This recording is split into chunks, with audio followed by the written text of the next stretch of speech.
नाम था जनाबाई। एक दिन वो गुरुजी से ना मिलने गई।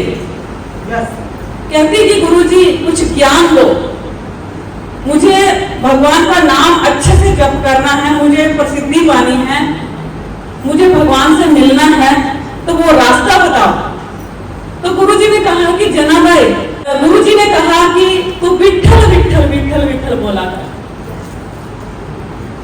अभी जनाबाई नाम दान लेके वापस घर पे आ गई और जो भी काम करती है ना, सुबह से लेके शाम तक कुछ भी काम करती है, उठते बैठते चलते फिरते वो विठ्ठल विठ्ठल विठ्ठल विठ्ठल करती है।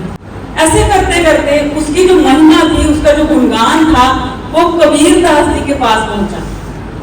एक दिन कबीरदास जी को एक आदमी ने कहा कि प्रभु, एक ना स्त्री है, जनाबाई उसका नाम है, भगवान की बहुत बड़ी भक्त है और उनकी आवाज में ना एक कसक है, भगवान से ना वो मतलब उसकी जब हम भजन कीर्तन सुनते हैं, उसका जो नाम उसके मुंह से सुनते हैं भगवान का, तो ऐसे लगता है कि साक्षात भगवान प्रकट हो गए।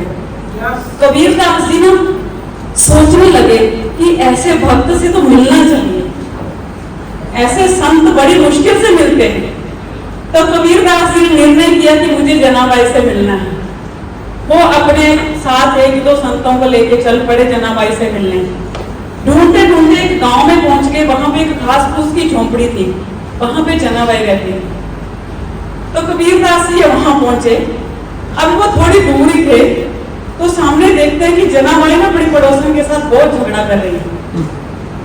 और जब कोई झगड़ा करता है तो आपको पता है ना कौन सी लैंग्वेज में बोलता है। झगड़े में तो मैं बराबर होती है, झगड़ा तो झगड़ा ही होता है ना। अभी कबीरदास जी ने देखा कि जनाबाई इतनी जोर जोर से झगड़ा कर रही है, मैंने तो उसके बारे में अपने मन में कुछ अलग ही छवि बनाई थी कि संत है, महात्मा टाइप है, वो भजन कीर्तन करती है, बहुत अच्छा पंडाल होगा, आसन लगाया होगा, वहां पे लोगों को अच्छे अच्छे भगवान के बारे में संदेश दे रही होगी, मतलब ऐसी छवि बनाकर आया था। और ये क्या हुआ, सामने से जनाबाई का ऐसा रूप देख के कबीरदास जी के दिल में ना मन में ऐसे विचार उठने लगे, जिसको हम नेगेटिव विचार बोलते हैं। फिर भी उन्होंने सोचा कि मिला जाए, पूछा जाए कि झगड़ा क्यों कर रही है। सामने गए तो बोलते, बहन झगड़ा क्यों कर रही है? बोलती है देखो ना, ये मेरी पड़ोसन है, इसने मेरे गोबर के उपले चुरा के अपने उपलों में मिला लिए। कबीरदास जी बोलते गोबर के उपले के लिए झगड़ा कर रही हो? गोबर के उपले? बोलते नहीं, मेरे उपले साधारण नहीं है। बोले उपलों में साधारण और असाधारण क्या? बोलती है मेरे उपले विठ्ठल विठ्ठल जपते हैं।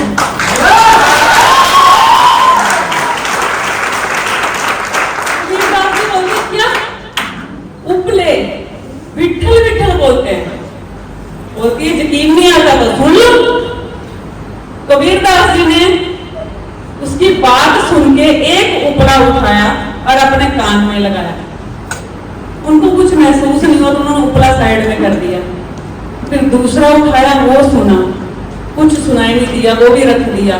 फिर तीसरा उठाया, जैसे ही कान के साथ लगाया तो अंदर से ध्वनि आ रही है, विठ्ठल विठ्ठल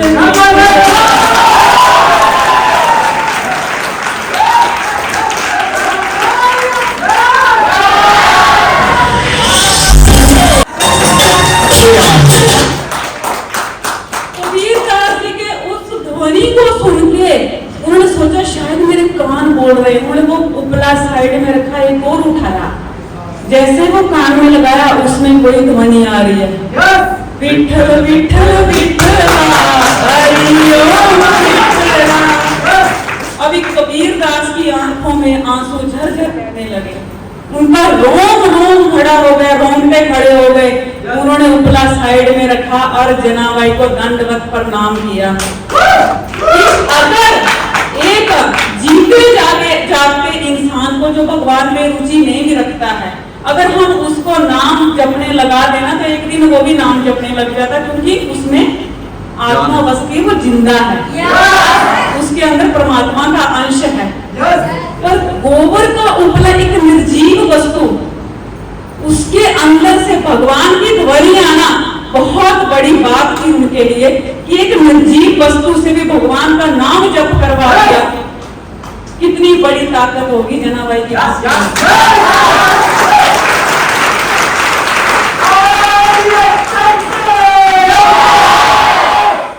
भक्ति के दम पे उन्होंने गोबर के उपले के अंदर से ध्वनि पैदा कर दी भगवान के नाम की।